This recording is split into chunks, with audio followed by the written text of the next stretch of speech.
Ask Yuri. You've got a health and fitness question? I've got an answer. Okay, so Glauco's got a question for me today. He's one of our Eating for Energy clients, and he raves about how amazing the program is for him. It's boosted his energy. You can actually see his question here. How much energy he has and how amazing it is and how it's transformed his life. So thank you, Glauco, and welcome to the club of thousands and thousands and thousands and thousands of individuals that Eating for Energy has helped. So if you're wondering if Eating for Energy works, believe me, it does. Here's just another example. UltimateEnergyDiet.com is where you can get it. In the meantime, he has an addiction to chocolate which he just can't kick. So do I have any tips? Well, like I recommend with all food addiction or food cravings, the only surefire way to get over it is complete avoidance. That's it.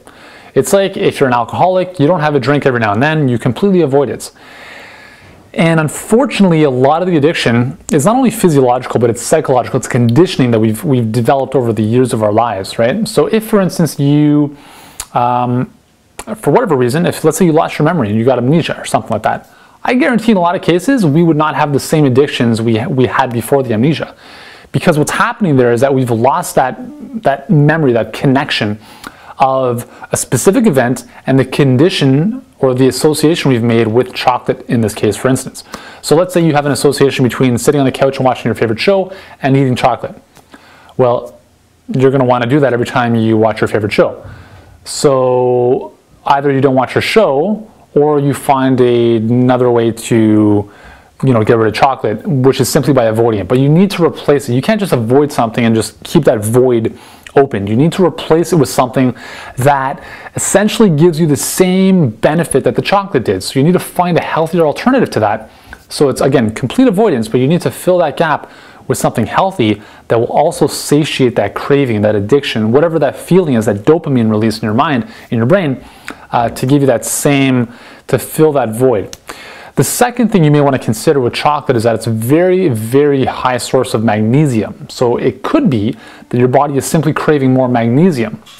So if that's the case, try to eat more fruits and vegetables, which you're already doing through Eating for Energy. You also may want to look at maybe a magnesium supplement like Calm, which is a very commonly found powder in most health food stores. It's a taller bottle, it says Calm on it, and it's pretty much all magnesium. Again, it's tough to say exactly what the issue is, whether it's a magnesium thing or if it's chocolate things exclusively, or if it's a sugar thing, right? Chocolate contains sugar, it depends on the type of chocolate that you're eating. Is it raw chocolate, right? Like some of the recipes we show you how to make in Eating for Energy, or is it Hershey's Kisses, right? Which is milk chocolate, lots of sugar. So you want to really get clear on that. But I think, as I mentioned earlier, the key is really to, it's pretty much cold turkey. Like, you have to cut it out for as long as you need, so that you get to the point where you have a healthy relationship with that food. For me, it's pizza. I could devour pizza like 7 days a week, like no problem. Maybe I'd take a day off here and there. But I also know that if I'm watching one of my favorite shows like Mad Men or Dexter or Weeds, for whatever reason, that's like an event, and I want to sit down with a pizza and do those two together. Well, that doesn't happen anymore, right? And it's sometimes I catch myself when I know that show's coming on that night. I'll be thinking about pizza for several hours during the day. And when you can catch yourself and you can say, hey, you know what? This is the old way of me doing things, and this got me to nowhere. And you can replace that with something healthier, then you're in a much better power position. There's much healthier alternatives, and that's really what I would suggest. So Glauco, don't worry, you're not alone. I mean, we all have our shortcomings. It's not that it's a shortcoming, it's just that we all have our indulgences and cravings, and sometimes it's best to really just avoid them if they're not helping you move forward. So hopefully that gives you a little bit of insight into how to do that. And thanks again for the question. Thanks for being an awesome Eating for Energy client. And for anyone else who's interested in Eating for Energy, as I mentioned before, the website is somewhere here, UltimateEnergyDiet.com. It will transform your life. It will. I guarantee it.